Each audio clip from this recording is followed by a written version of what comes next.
Welcome back to the Positive Gains podcast. And today, my special guest, I've got a 3-time amateur world champ and a 2014 Youth Olympic gold medalist in boxing, Jajaira Gonzalez. Thank you for being on today.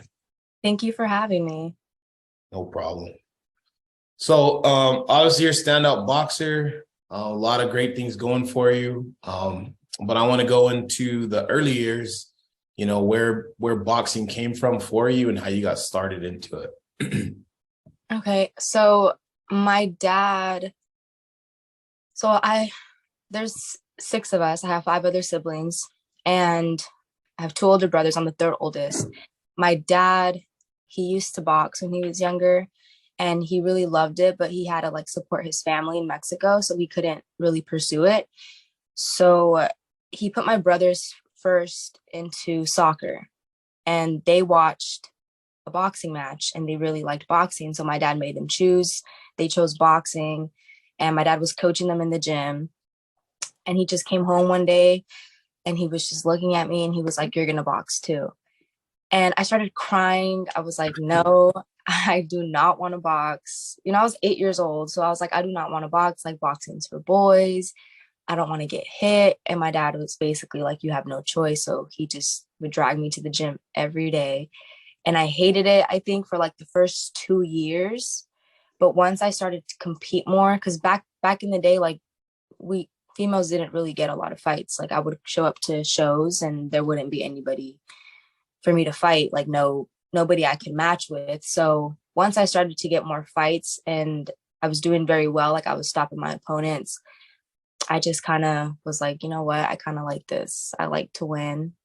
And I like when I was in the gym, working hard and then winning a fight. And I was just like, that was my reward for working so hard. And now I'm here. Wow. So it wasn't self-defense for you. He wanted you to legit learn boxing, just to be in with everybody else. Yep, exactly. Okay.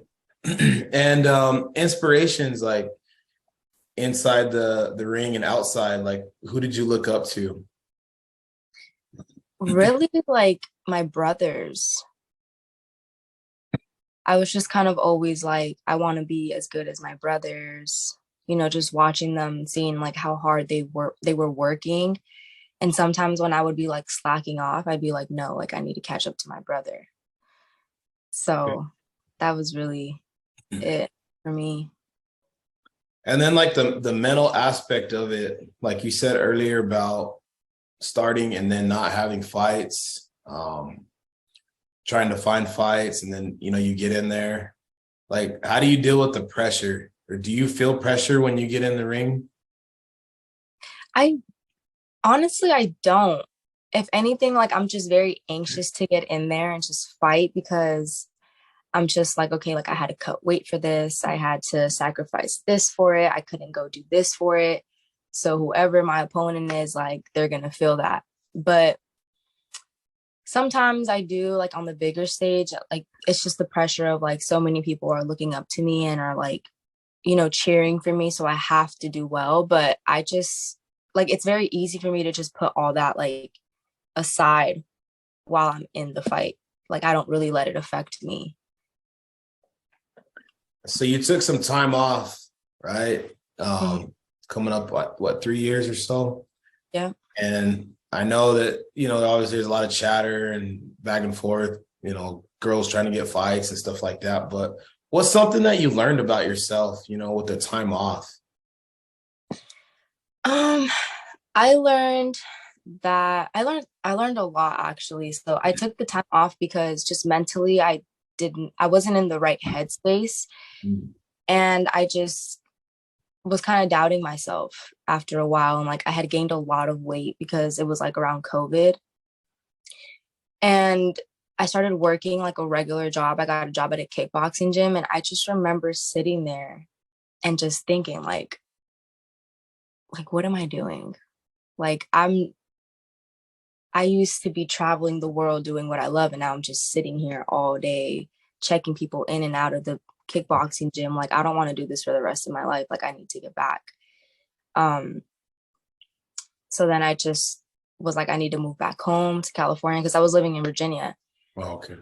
And really just like that I wasn't gonna let anyone or anything ever stop me from doing what I was meant to do, which was box and be an Olympic champion. And let's talk about travel. You just touched on it. Lots of traveling back and forth, different places. Like, how do you deal with all of it? How do you adjust? The ups and downs of all the traveling that you're doing. So when I was younger, like 16 and like traveling, I was fine. It was tiring, but I would just try to like keep myself up so I can adjust to the time zone quicker. But now that I'm older, I am so scared of flying.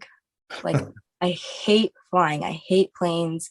Any sudden turbulence, I'm like shaking. I'm like close to like an anxiety attack. Like it's been really bad, but really like I just try to sit there and try to like distract myself, but sometimes it gets really really bad and I have to like just start breathing.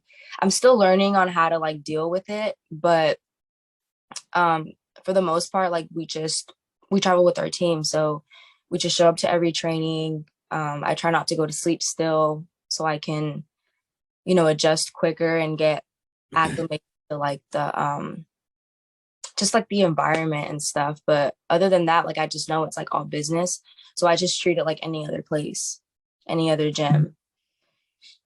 And flying, I'm with you. I fly a lot too, and Mhm. I don't like flying over water. I don't like flying at night. Like all the people in the airport, it's just it's too much for me too. So I'm with Yeah. you on that one. Um, what about like the best and worst part about boxing? Because you put so much time and energy into it. So like your least favorite and your most favorite part about it. I think my most favorite is just like when all your hard work pays off and just being rewarded. I love how it keeps me like disciplined. It keeps me focused to know like I have a goal and this is what I need to keep doing. So anything else, like just put it off to the side. So I guess it makes me like mentally stronger as well. But the worst part is definitely cutting weight. I hate cutting weight. Mm. And I guess like the politics, because there's like a lot of like politics in boxing. So you can be working very hard, deserve a win, and you could end up coming with a loss. So I guess like the heartbreak of that is also tied in with the cutting weight as the worst part of boxing. Oof. Yeah, I can only imagine. Our area is real big on wrestling here, so we got a lot of local kids that it's a pretty successful program, and that's usually the main gripe too is the weight cut, even down to the little ones, 7 and 8 years old are cutting. So I couldn't do it. Sucks. But the playlist, I want to know what's on your playlist with all that traveling. I'm sure there's lots of music on there. What do you got on there? So I listen to a lot of Lotto. She is my favorite female rapper. And she just kind of like turns me up. Like, I can put it in training, whatever, and I'm just like, I'm ready to go. But I also listen to a lot of Rod Wave, Tupac. I love Tupac. Young Boy, I don't listen to him as much. I listen more to like his older stuff because he just keeps dropping stuff and I can't keep up. Hard to So keep up. Yeah. so a lot of like his older stuff. Bad Bunny, of course. Um those are really like my top ones, but my music it just varies from like different artists. J. Cole, Lil Durk, Lil Baby, Baby. sometimes Meg. But for the most part, it's just like those that I just named, like the first few that I named. It's my go-tos. So what do you do when you're not training? Like what do you do for downtime? I like to read a lot. Um, I had stopped reading for a while, but I just got back to reading, and like I'm on my second book since, well, I finished like my first book that I started reading again like in a week. I'm on my second one now. I'm about to finish that one, and then I have another book that I'm waiting to read. But really, it's just like reading, and I like to lay in my bed. I'm like a homebody, so I don't Sure. like to go out or do much. Like it happens once in a blue moon, but if I'm out for too long, I'm just like thinking about coming back home already. Do you think people expect that though? Like the fact that you're, boxing and you're out in the public eye and stuff like that. Do you think people expect you to be out more? Because you say you're a homebody, which is cool. So do you think that people kind of get like surprised by that? The fact that you'd rather be at home a little bit more? Uh, I think so. Yes and no, because I feel like sometimes they'll be like, okay, like she travels a lot. Like it makes sense for her to just want to stay home and spend time with her family. But at the same time, it's like there are other people that are saying she's not here all the time. She's training all the time. Why wouldn't she want to go out and like have fun? But I know a few people that are like me as well. Like we just like to chill, just stay out and relax. Just, because when I'm in Colorado, we have like 3 workouts a day. So it's like nonstop. So then when we're finally home, it's like, oh, I get a break. Wow. And what about advice? What's the best advice that anybody's ever given you so far? Best advice. I think I think probably for me is to like control my emotions and like just control my emotions and live like in the present. Like you can't change anything that already happened because it happened already and you can't predict the future. So just live in the moment and like don't let your emotions get to you because like for me, for example, like when I let my emotions get to me, like I feel like everything falls apart, you know? Oh, So I think that that would be the best advice someone gave me because ever since I've been doing that, I feel like I've just been like in a better headspace, just like more calm about things and just like more focused. Like I'm not really focused on what's not important. I'm focused on making the Olympic team and, providing for my family. and what advice would you give somebody? Probably the same advice. Yeah, because, like I stopped boxing because of my emotions and not being in a better mental space. I let all the things outside of boxing affect me, and it made me just like doubt myself and not want to box. So I missed out on 2020 because of that. So yeah, probably the same advice. And do you think, like, to piggyback off that, do you think that like like maybe that's a problem like in society that I think we're in the world we're always trying to compare everybody like this person's doing this, so I want to be like that person or I want to take a little bit of this and then it starts to mess with people's psyche and then it kind of throws them off. I imagine that obviously happens in boxing. You think that's a part of it? I feel like for some people, yes, because I have some teammates that like they think like that. And I get upset because I'm just like, yo, like that's just another person. Like you're Right. working just as hard, if not harder. Like don't like we had went to Worlds and one of my teammates was very nervous for her fight because her opponent was older and she was like she had like medaled at the Olympics or she had medaled at Worlds or something and she was so nervous like oh like I don't know like she's older than me and I was looking at her like girl like she bleeds just like you and I like you better Yeah. get in there and show her like you're not no little girl like you can do this but for me that doesn't apply because that just motivates me to want to be better than them or whoever like I'm looking at. Like when I took that break and I was sitting there at my job hating it and just thinking like I was looking at Team USA traveling like, oh, like I could have been there right now. Yeah. I need to get up and do something. Like I need to go get to the gym. I need to lose some weight. So that was like, for me, it was motivation. Okay.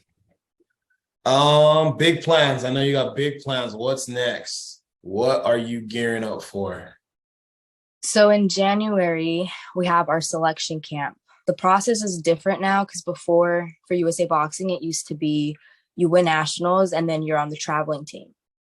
But now it's you win nationals and then you go to a camp in January at the Olympic Training Center in Colorado Springs and you're evaluated. So they have the number one and then the number twos. So since I was on the team this year, I didn't have to go to nationals along with all my other teammates who were also number ones. So then the winner of nationals gets to come to camp and, you know, we're all evaluated. And then whoever scores the most points, and that varies from like listening to your coaches and practicing what they've been teaching you in camp, making sure you're on time to trainings, that your weight is good, just all around aspects. Like they'll evaluate you. And at the end of the camp, whoever has the most points or whoever did better gets to be on the traveling team. And they get to represent the United States. So that's what's coming up. I'm going against 2 other females. And then when all goes good, because I like to speak things into existence, we will be going to Bulgaria in February. Wow, Bulgaria. Mm-hmm. Oof. I know, long flight. Long flight. So you got your hands full, and that's great. I mean, lots of opportunities and great things that are going to happen. Like you said, speaking it into existence. Lastly, where can people find you at on social media? So all my social media is the same. I don't really use Facebook. I pop up there like every once in a while, but it's just my first and last name, Jajaira Gonzalez. My Twitter and my Instagram are the same at Jajaira Gonzalez. And I'm thinking about starting a YouTube channel once we get on the team. Like I want to document and like just vlog like our trips and our fights and our training. I think a lot of people would love to see that because I get a lot of questions about that. Like, oh, what's it like training here? What do you guys do? So I think, but I haven't done it yet. So. No, that'd be real good. Because I know a lot of people, it's hard like to answer questions. I know at times, and you know, the fandom can be a little overwhelming. So sometimes when videos are posted, that'll answer half the questions right there. You know what I mean? Yeah, for sure. But, best of luck to you in the future. Sorry. I appreciate you coming on today, taking the time out of your busy day. You know, and you're welcome back on anytime. Okay. Thank you so much for having me. You're I welcome. the opportunity. Absolutely.